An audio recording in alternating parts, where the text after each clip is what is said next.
Hi everyone, today topic is unseen passage. ఒక unseen passage ఎట్లా చేస్తాం? unseen passage అనేది మనం 3F ఫార్ములాని బేస్ చేసుకొని చేయొచ్చు. మనకి 2 మెథడ్స్ ఉన్నాయి. అందులో ఫస్ట్ మెథడ్ ఏంటంటే 3F formula. What is 3F formula? 3F formula means functioning, fast reading, focus reading.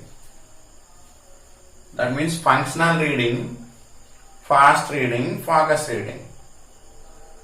ఈ ఫంక్షనల్ రీడింగ్ లో we have to observe that మనం అబ్జర్వ్ చేయవలసింది వొకాబులరీ, సెంటెన్స్ ప్యాటర్న్, సెంటెన్స్ ని అర్థం చేసుకోవడానికి ట్రై చేయాలి. మరి అది ఎట్లా అర్థమవుతుంది? How to understand hers. అందులో వొకాబులరీస్ అనేవి ఫస్ట్ ఆఫ్ ఆల్ అర్థం చేసుకోవాలి. ఈ వొకాబులరీస్ అనేవి కొన్ని డిఫికల్ట్గా ఉండొచ్చు. Then you should concentrate total sentence. Total sentence ప్రకారం కూడా మీనింగ్ సెట్ అవుతుంది. ఇంకా అందులో ఏం రాసుకోవచ్చు? Identify ideas. ఐడియాస్ అన్ని గ్యాదర్ చేసి, అంటే మనకు అర్థమైనవన్నీ ఆర్డర్లో పెట్టుకుంటాం. అర్థమైనవన్నీ ఆర్డర్లో ఉంటేనే అర్థమవుతుంది కదా. ఇంకా ఇలిస్ట్రేషన్ మీన్స్ వివరణాత్మకంగా ఉందా లేదా. తర్వాత ఇంప్లైడ్ ఐడియాస్, ఇంటర్నల్ గా ఉన్నటువంటి మీనింగ్స్, అంటే రైటర్ ఏం చెప్పదలుచుకున్నాడో దాన్ని కూడా క్యాచ్ చేసినట్టు ఉండాలి. Next relation of ideas. ఒక సెంటెన్స్ కి ఒక సెంటెన్స్ మనం చదివేటప్పుడు వాటి మీనింగ్ఫుల్ సెట్ చేసుకోవాలి. Sentence meaning, organization or order of the ideas, అంటే ఆర్గనైజేషన్ ఆఫ్ డేటా అని అంటాం, లేదా ఆర్డర్ ఆఫ్ సెంటెన్స్ అని అంటాం. వీటిని ఒక ఫంక్షనల్ రీడింగ్ కింద వస్తుంది. ఫంక్షనల్ రీడింగ్ అంటే based on vocabulary, sentence structure, sentence meaning, order of the ideas. అంటే ఈ ఫంక్షనల్ రీడింగ్ లో మనం అనేది ఫస్ట్ రీడింగ్ అని చెప్పుకోవచ్చు. దీంట్లో స్లోగా వెళ్తాం. ఇంకా సెకండ్ రీడింగ్ లేదా థర్డ్ రీడింగ్. ప్యాసేజ్ అర్థం అవ్వలేదంటే ఫంక్షనల్ రీడింగ్ లోనే ఉండాలి 1 or 2 times అనేది. సెకండ్ వన్ ఏంటంటే see that fast reading. Fast reading అంటే which are easy to we should underline, which are difficult to we have to concentrate. Difficulty అనేవి concentration ఎక్కువ చేయాలి. We should focus on our eye span. ఎక్కడైతే difficult area ఉన్నావో వాటిని focus ఎక్కువ చేసి thinks చేయాలి. C eye span and fixation. Writer ఏ సెంటెన్స్ లో ఎక్కువ డిఫికల్ట్ గా ఫీల్ అయ్యేటట్టు చూశాడు. Difficult area should be repeated. Difficult area పైన మనం ఫోకస్ చేయాలి. ఆ ముందున్న సెంటెన్స్ కి డిఫికల్ట్ ఏరియా కోసం మనం సంబంధాన్ని ఏర్పరచాలి. And reducing the fixation time. ఏదైతే బాగా అర్థమైందో అటు కాకుండా డిఫికల్ట్ ఏరియా పైన మనం ఫోకస్ చేయాలి, అంటే ఫాస్ట్ రీడింగ్ చేయాలి. And get rid of former state. ముందు మనకి ఏవైతే ఈజీగా అర్థమయ్యావో అవి విడిచిపెట్టేసి డిఫికల్ట్ ఏరియాని మరోసారి రివిజన్ చేసుకోవాలి, అంటే రీక్యాప్ చేయాలి. ఇవి ఫంక్షనల్ రీడింగ్ నుండి ఫాస్ట్ రీడింగ్ వచ్చాము. ఫాస్ట్ రీడింగ్ నుండి ఫోకస్ రీడింగ్ రావాలి. ఈ ఫోకస్ రీడింగ్ లో రైటర్ ఏం చెప్పదలుచుకున్నాడు, రైటర్ యొక్క సెంట్రల్ ఐడియా ఏంటి, అంటే what is the central theme or idea of the passage, మనం వాటిపైన అవగాహన చేసుకోవాలి. అందులో కీ పాయింట్స్ ఏంటంటే focus on main ideas or theme or central message.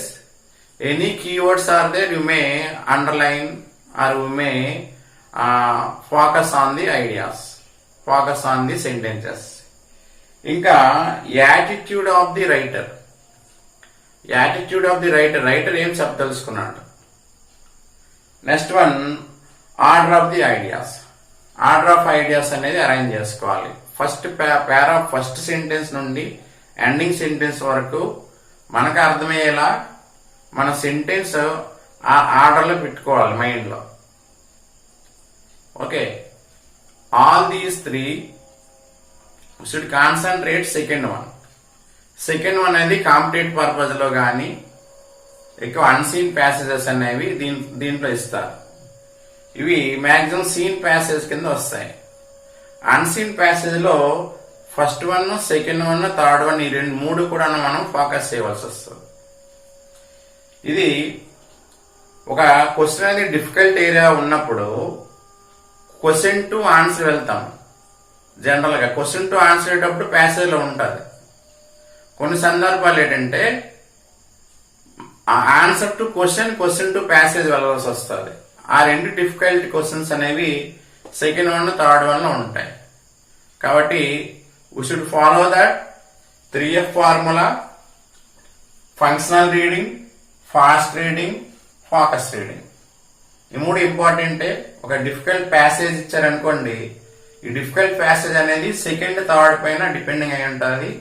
ఇది జనరల్ గా సీన్ ప్యాసేజ్ పైన అప్లై చేస్తాము. సీన్ ప్యాసేజ్ అంటే ఆల్రెడీ మనం చదివే ఉంటాం కాబట్టి ఐడియాస్ కానీ వొకాబులరీ కానీ తెలిసే ఉంటాయి. బట్ అన్సీన్ ప్యాసేజ్ అప్పుడు ఆ సందర్భంలోనే అర్థం చేసుకోవాలంటే ఐడియాస్ అన్ని ఆర్గనైజేషన్ చేసుకోవాలి, అంటే ఆర్డర్లో పెట్టుకోవాలి. సెంటెన్స్ మొత్తాన్ని చదివితే లేదా 2 సెంటెన్స్ కానీ చదివినట్లయితే దాన్ని ఉన్న వొకాబులరీ అనేది మీనింగ్ తెలియకపోయినా సరే కొంతవరకు అర్థమవుతుందని చెప్తాం. ఓకే, చివరి దాంట్లో మనం ఏం చేయాలంటే లాజికల్ థింకింగ్ అనేది థింక్ చేయవలసి వస్తుంది. If there is no first and second one, if there is no answer, third one should be focus reading, should be logical answers. Now come to second formula, IEI formula: information, elimination, inference. Information, elimination, inference అంటే while reading the passage చదివేటప్పుడు information అర్థం చేసుకోవాలి. This is second method.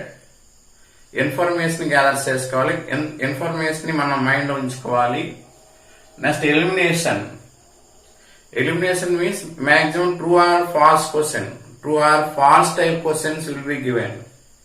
కొన్నిసార్లు ఇది yes or no type question లా కూడాను passages అడుగుతారు. Then what is that? Elimination type. ఇది అవునా కాదా డిసైడ్ చేసేవి అకార్డింగ్ టు ద సెంటెన్స్ మనం చేయవలసి ఉంటుంది. నెక్స్ట్ థర్డ్ వన్ ఏంటంటే ఇన్ఫరెన్స్. ఫస్ట్, సెకండ్ లో లేదనుకోండి, ఫస్ట్ అంటే మనం వాటి క్వశ్చన్స్ కి స్ట్రైట్ ఆన్సర్స్ అనేది ప్యాసేజ్ లో మనకు తెలిసిపోతుంది. అంటే like scene passages. Seen passage అంటే ఈజీ ప్యాసేజెస్ అని కూడా ఇన్ఫర్మేటివ్ ప్యాసేజ్ అని చెప్పుకుంటాం. అంటే డైరెక్ట్ ఆన్సర్స్ అనేది తెలిసిపోతాయి. సెకండ్ వన్ ఏంటంటే ట్రూ ఆర్ ఫాల్స్ టైప్. మనం చదివింది అర్థమైన తర్వాత క్వశ్చన్స్ లోకి వెళ్ళాక మనకి ఎంతవరకు అర్థమైంది అనేది true or false type questions అడుగుతారు. That means what? Elimination type. అంటే తనకి అర్థమైందా లేదా అనే దీంట్లో ఉంటారు. అంటే ఈ స్థాయికి వచ్చామనుకోండి, అండర్స్టాండింగ్ అయి ఉండాలి. That means comprehend. అంటే చదివింది మనం ఎంతవరకు డైజెస్ట్ అయ్యింది అనేది ప్యాసేజ్ లో ఈ సెకండ్ మెథడ్ పైన ఫాలో అయి ఉంటాం. ఓకే, అంటే ఆన్సర్ ఫస్ట్ లైన్ ఉండొచ్చు, మిడిల్ లైన్ ఉండొచ్చు, లాస్ట్ లైన్ ఉండొచ్చు. ఓకే, లాస్ట్ వన్ ఏంటంటే ఇన్ఫరెన్స్. లాజికల్ థింకింగ్ చేయాలి. లాజికల్ థింకింగ్ అంటే మనకి ఎంతవరకు అర్థమైంది, ఆ క్వశ్చన్స్ అనేవి, ఆ క్వశ్చన్ వర్డ్, కీవర్డ్, క్వశ్చన్ లో ఉన్న కీవర్డ్ మరి పైన ఉన్న ప్యాసేజ్ ఉన్న ఏ కీవర్డ్ కి సెట్ అవ్వదు. Then we have to use our mind. Mind అనేది మన మైండ్ అనేది యూజ్ చేయాలి. When will we use? ఎప్పుడు యూజ్ చేస్తాము? అందులో ఉన్నట్టు వొకాబులరీ, సెంటెన్స్ యొక్క ఐడియాస్, ఆర్డర్ ఆఫ్ ఐడియాస్ ఇవన్నీ అర్థమయ్యాక మనం ఈ లాజికల్ థింకింగ్ అనేది చేస్తాం. అంటే డిఫికల్ట్ ఏరియా అంటే డిఫికల్ట్ ప్యాసేజ్ టైంలోనే ఇది ఉంటారు. అంటే ఇప్పుడు ఈ ఫార్ములా అప్లై చేసేటప్పుడు మరోసారి వినండి. ఇక్కడ ఈజీ మెథడ్ రాస్తాను. ఏమని? స్టెప్ 1, 2, 3, 4 అని. స్టెప్ 1 లో రీడ్ ద క్వశ్చన్. అంటే మనం 3 మెథడ్స్ అప్లై చేసాము. ఆన్సర్ అనేది ఏదో ఒకటి ఇబ్బంది పెడుతుంది. ఇప్పుడు ఏంటంటే క్వశ్చన్ టు ప్యాసేజెస్ వెళ్ళాల్సి వస్తుంది. అంటే read the question. Second step అంటే read true or false, right answer or data based answer. అంటే ఎస్ఆర్ నో టైప్ క్వశ్చన్స్ ఉంటాయి, లేదా స్ట్రైట్ క్వశ్చన్ అయి ఉంటుంది. అది అవునా కాదని డిసైడ్ చేయాలంటే మళ్ళీ ఆన్సర్ టు ప్యాసేజ్ వెళ్ళాల్సి వస్తుంది. Okay. Step 3 underline question related. Question నుండి మళ్ళీ పైకి వెళ్ళాం కదా, దీనికి సంబంధించిన ప్యాసేజ్లో ఆల్రెడీ అండర్లైన్ చేసి ఉండాలి, లేదా క్వశ్చన్ నుండి ఆ టైంలోనే మనం పై ప్యాసేజ్లోకి వెళ్ళి క్వశ్చన్ రిలేటెడ్గా అండర్లైన్ చేయవలసి వస్తుంది. Last one solving the situation. అంటే లాజికల్ థింకింగ్. అంటే డేటా ఆర్గనైజేషన్ ఆఫ్ డేటా అని అంటాము, లేదా లాజికల్ థింకింగ్ అని అంటాం. ఏమని ఇచ్చాము? Solve other questions by EMI formula. Information మనకి అర్థమైందా లేదా, అంటే ట్రూ ఆర్ ఫాల్స్, అది అవునా కాదా స్టేట్మెంట్స్ అనేవి. లాస్ట్ అంటే లాజికల్ థింకింగ్ అప్లై చేస్తాం. అండ్ దట్ మీన్స్ వాట్, ఇందులో మనం లాజికల్ థింకింగ్ లేదా కాంప్రహెన్సివ్ ఆన్సర్స్ అని చేస్తాం. కాంప్రహెండ్ అనేది డిఫికల్ట్ సిచ్యువేషన్. 1 2 3 4 ఈ 3లోనే లేనట్లయితే 4th లో అనేది మన మైండ్ అప్లై చేయవలసి వస్తుంది. మనకి ఎంతవరకు అర్థమైంది అనేది ఫైనల్ అనేది ఇది లాజికల్ థింకింగ్ అప్లై చేస్తాం. Method 1 easy, method 2 either true or false, method 3 logical thinking or comprehension ideas అనేది చెప్పుకుంటాం. ఇవి 2 ఫార్ములాస్ అండి. అంటే 3F ఫార్ములా అనేది అది మీకు డిఫికల్ట్గా ఉందనుకుంటే ఇప్పుడు ఈ ఫార్ములా అప్లై చేసుకోవచ్చు. 2 ఫార్ములా ప్రకారం మనం అన్సీన్ ప్యాసేజ్ మనం చేస్తాము. మరి సీన్ ప్యాసేజ్ విషయంలో అయితే మెథడ్ 1 అనేది ఈ elimination what is that information method అనేది అప్లై చేస్తాం.